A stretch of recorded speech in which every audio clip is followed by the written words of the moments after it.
Hello, everybody. My name is Fernando Calderon. I'm the project specialist for the Bullying and School Violence Advocacy Program at the Student Well-Being Department for the Imperial County Office of Education, ICOE.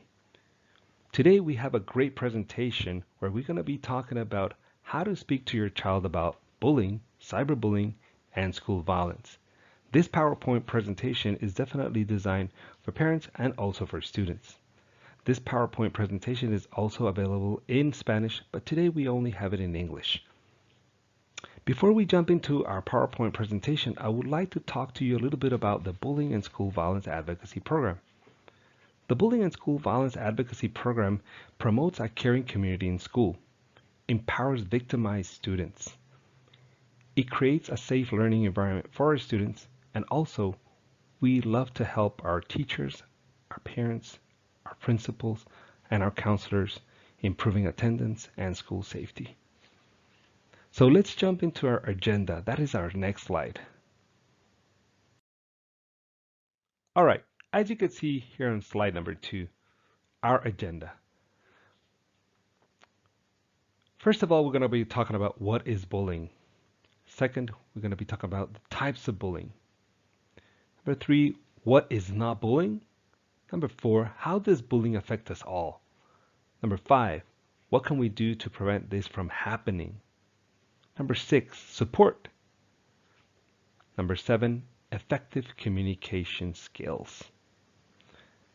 8, 5 steps to take if your child has been bullied. This is a help for parents. Let's jump into our next slide. Okay, this is slide number 3. What is bullying? Bullying is referred to as a behavior by an individual or a group, usually repeated over time, that intentionally hurts another individual or a group. So if someone is hitting you, pushing you, kicking you, name calling, threats, rumors spreading, repeated over time with an intention to hurt you, this is definitely bullying. Just one time doesn't mean that that your son or your daughter was bullied. This act or behavior has to be repeated over time. That is definitely bullying. To our next slide, slide number 4. What types of bullying? Well, there's physical bullying where you could find hitting, kicking, spitting, or pushing. Also, you could find verbal bullying, where we talk about taunting, malicious teasing, name calling, threats. Psychological bullying is another one. Rumor spreading, gossiping, social relationship manipulation, extortion, intimidation, race or cultural differences, sexual orientation, religious preferences, disability, gender harassment. And nowadays, with our the social media that's out there, Instagram, Facebook, TikTok, online bullying. This is our next type of bullying, online bullying, electronic information used to distribute something personal about that young person. That's called also cyber stalking or stalking. All right, here's our next slide, slide number 5. What is not bullying? We get this question a lot from teachers, from counselors, from our school sites. We know what's bullying, but what is not bullying? Well, definitely, we think that number 1, not liking someone is one of the complaints that a lot of students come up to teachers and counselors. Hey, this person doesn't want to play with me. This person doesn't like me. That's bullying. He's bullying me. Well, that is not bullying. If your son or daughter talks to you about someone not liking them, highly encourage you to tell them that, you know what, there's a lot of kids out there where you could make friends. I encourage a lot of my students to make other friends. Don't focus your time on those people that don't want to hang out with you. There's a lot of kids that want to hang out with you. Same with number 2, being excluded. Same thing. Encourage them to develop that skill. It's a social skill. Hang out with other kids, make new friends. This is going to help them for today and for their future. Accidentally bumping into someone. This is not an act of bullying. If it just happened one time, it happens a lot during recess, passing periods, breaks. When you're running, when your son or your daughter is running to another class, they tend to bump into each other. If it happens more than one time, 3 times, 4 times, this could be a behavior. She needs she or he needs to immediately tell a supervisor, teacher, parent, or an adult at school counselor. Making other kids play things a certain way. If I encourage my students, if they don't like how certain group is playing, make a new friend. Same thing. A single act of telling a joke about someone. It's just a single act. But if it's repeated, remember, it's bullying. Arguments, same thing. Expressions of unpleasant thoughts or feelings regarding others, same situation. It's just once. Nobody likes everybody. Nobody, even us adults, we don't like everybody. This is not an expression of bullying. This is how humans are, right? All right, let's jump into our next slide. Slide number 6. This is our next slide. How does bullying affect us all? Definitely, it affects not only the student, not only family members, but also teachers, counselors, and all the school. It definitely bullying affects us all, our community. But in the individual, it affects his self-concept. It takes him from a positive to a negative self-concept, would lead to low commitment to learning, no school achievement motivation, low school engagement, bad grades, low personal power, things that aren't in control, nonsense of purpose. I don't know where I'm going. I don't know why I want to go to school. Kids tend to avoid, to try to avoid going to school because they don't want to run into their perpetrators or to their bullies, right? No sense of purpose. Then this would may lead to depression and then body injuries. We've heard a lot of students cutting themselves. So this is how it affects, bullying affects us all. Right, this is our next slide. Slide number 7. Bullying has become a 24/7 problem. Yes, it has become a 24/7 problem. It occurs in schools every 7 minutes and once every 25 minutes in classroom. We have to stop bullying. We have to do something about it. You know what? In Imperial County, a lot of our authorities from our school sites definitely work very diligent on this topic and try to be on top. But as my one of my mentors, teen specialist Josh Ship, says on one of his tutorials about bullying, says that bullying is not a school problem. Bullying is a human problem, is a natural human problem, and we need to address it. That's what he says. So yeah, definitely this is a very serious issue.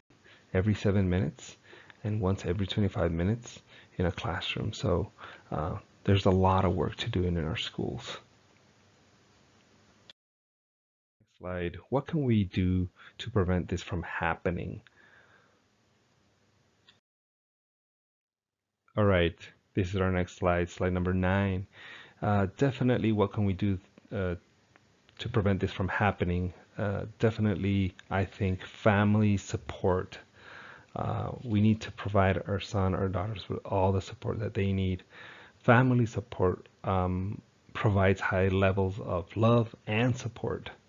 Positive family communication, active communication. Young person, parents communicate positively, and young person is willing to seek advice. As we could see on this picture, I love this picture where a mom, I think there's a female and a young person, a young male, having this nice conversation, sitting down, looking each other at the eye, paying attention. Also, other adult relationships, not only mom, dad, but family members, but maybe someone else from the community can provide that type of support to your son or to your daughter.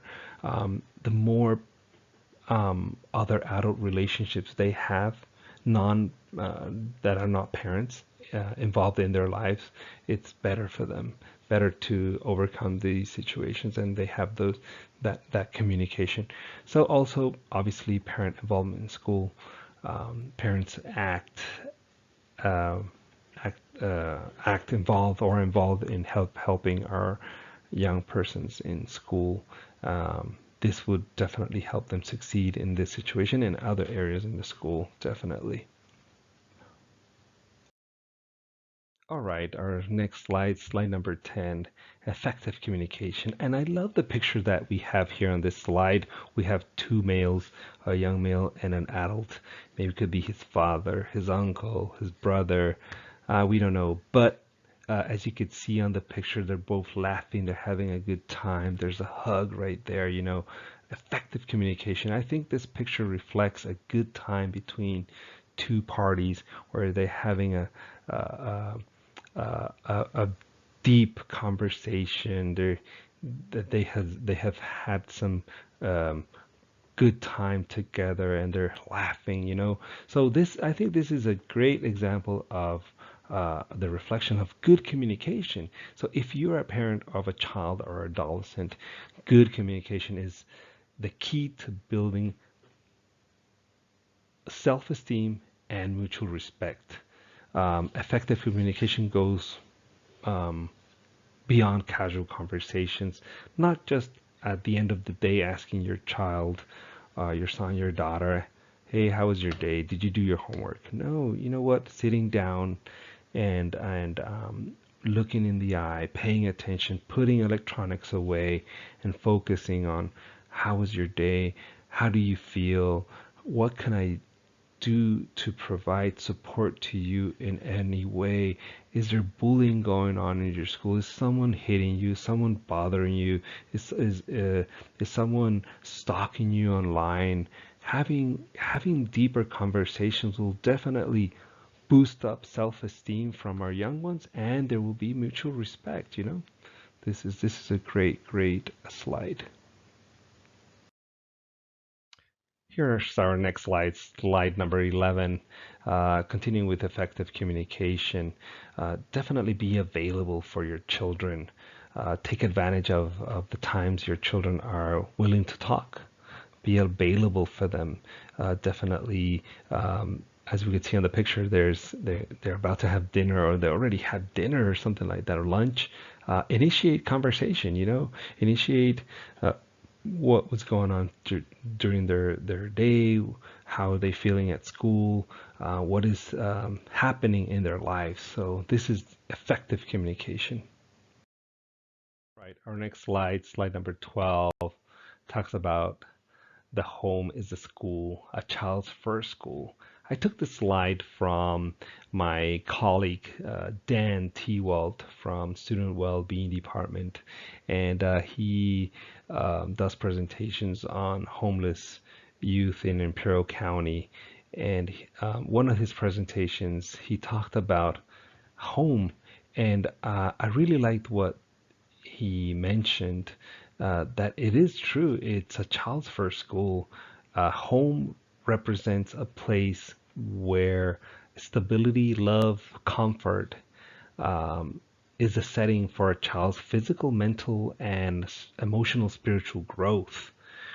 The curriculum inside home, the essentials, qualities of life are created inside our homes. Good manners, ethics, which shapes their character and establishes their framework of their thinking, is created at home. So home is a definitely a child's first school, and I think this is a great slide that we need to take in consideration about our home. Right, our next slide, slide number 13, help for parents, 5 steps to take if your child has been bullied. This is the takeaway. I think this is definitely something that's going to help you. So let's jump into it. Here's our next slide, slide number 14, 5 steps to take if your child has been bullied. In the case if your child has been bullied at their school site, here's the 5 steps as you can see here on our slides. Let's go through them all. Step number 1, definitely your first step is to find out what exactly happened. Find out all the facts. Has the bullying been physical, psychological, cyberbullying? What is it? Is it verbal? Step number 2, I know this is hard. As my mentor says, teen expert Josh Ship says, um, definitely stay calm is hard. Do not overreact. If you overreact, it's not going to help. It's actually is going to escalate the situation, and it's going to make the bullying more aggressive, and the victim, in this case our son or daughter, a bigger target. Step number 3, empower. Um, One thing that a lot of parents do, and it's a normal human reaction, a normal parent will rescue a son or a daughter, um, but sometimes it's not appropriate to help them if our son or daughter is in kindergarten and first grade. But if they're a teen, I think definitely it's not appropriate. We need to equip them with the social tools to solve their own issues. If you resolve their issues, you're actually not helping them out. And what do we mean with helping empowering them, helping resolve those issues? Is step number 4 is build emotional resilience. What do we mean? We need to help them to become more independent, encourage them to stay calm in front of the bully. I know this is hard, and a lot of kids, a lot of students struggle with this. This is very hard. It definitely, especially if they have been bullied physically. Obviously, if someone is bullying you, hitting you, you just run away or you defend yourself, or you know, some kids obviously cry out of frustration, out of anger. But that's what the bully wants. They want to get that reaction out of you. But how about if we do the the the the reverse situation? If we don't do anything about it, if we do not react, uh, Josh Shipp says, do not react. Stay calm in front of the bully. No reaction whatsoever. The bully wants to get a reaction. That's what fuels him. That's what he wants. How about if we don't give him anything? And how do we do this? Fernando, how do we do this? This is hard. Well, let's help our kids build a resilience. We need to rehearse this. This is step number 5. Now that we're at home, we need to rehearse a scenario, situations where he's being bullied, and what are we going to do? I highly encourage my students to do the power pose. You put your arms here and you act like a superhero in front, and you're not mocking the bully. You're staring at them in the eye. You're confronting them, and you are not doing anything about it.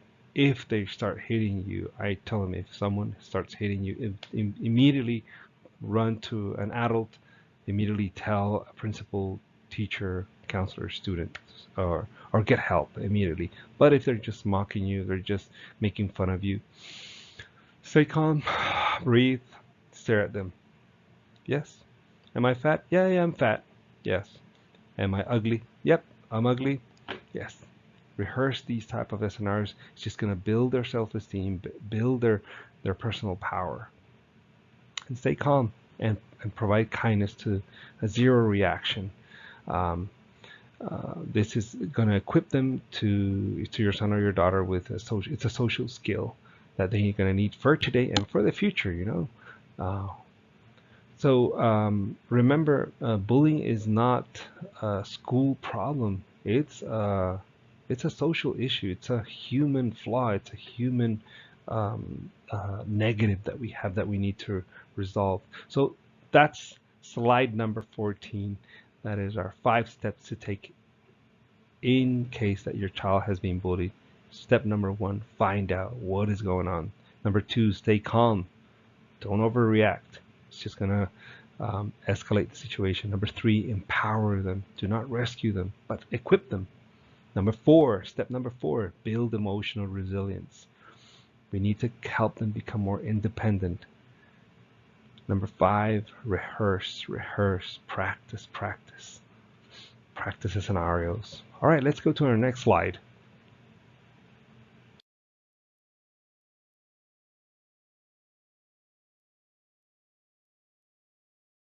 Slide number 16, folks.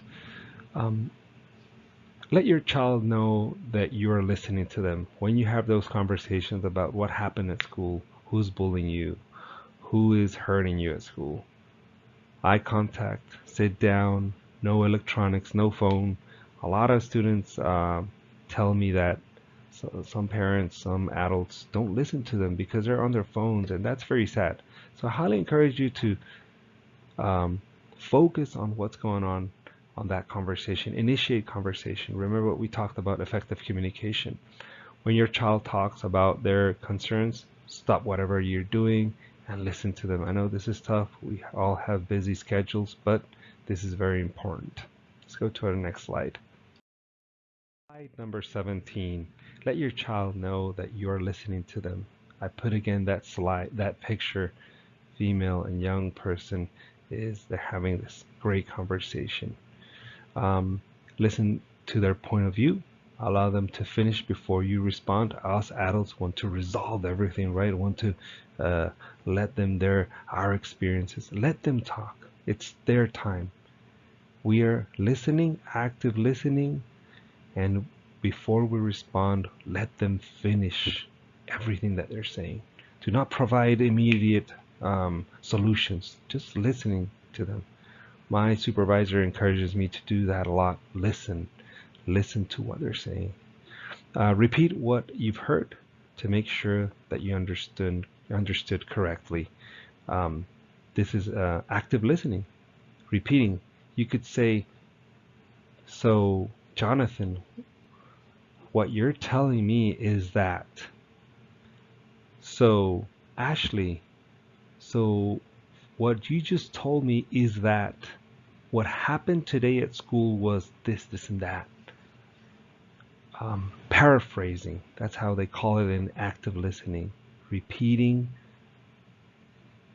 almost everything that they said. So what you're trying to tell me, you're telling me is that this happened. And you wait for their response by them saying, yes, that's what happened.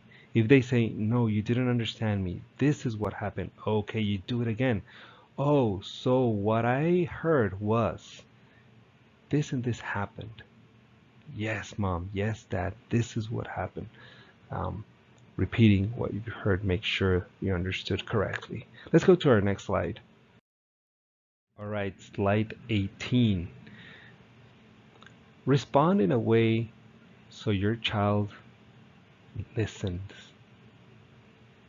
So we want to avoid discussions. We want to avoid confrontation. Usually when our son or daughter is involved in a bullying situation, we tend to obviously overreact. Why didn't you do anything about it? Why didn't you hit him back? Why did you hit him back? Now you're in trouble.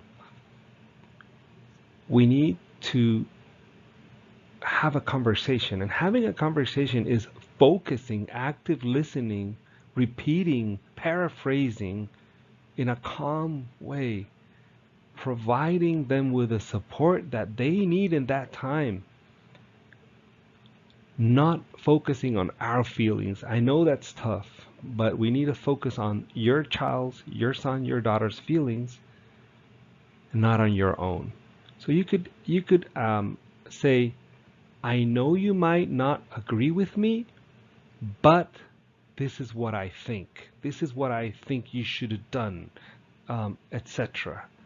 But concentrate on their feelings. We tend to overreact. I understand, and we start a discussion. Try to avoid that. We need to provide them with the support that they need. Remember, and the active listening, paraphrasing. Let's go to our next slide. All right, everybody. We have reached our last slide, slide 19, Q&A, questions. I really want to thank you for attending this presentation.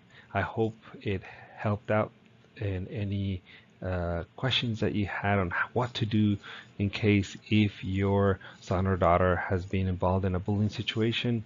I think the most important takeaway is the 5 steps. I really enjoy the 5 steps to work on if we are involved in a bullying situation and what to do, right? If you have any questions, please email me. My email is fernando.calderon, as you can see on the slide, fernando.calderon at icoe.org. I repeat, that is fernando.calderon at icoe.org. Thank you very much and have a great day.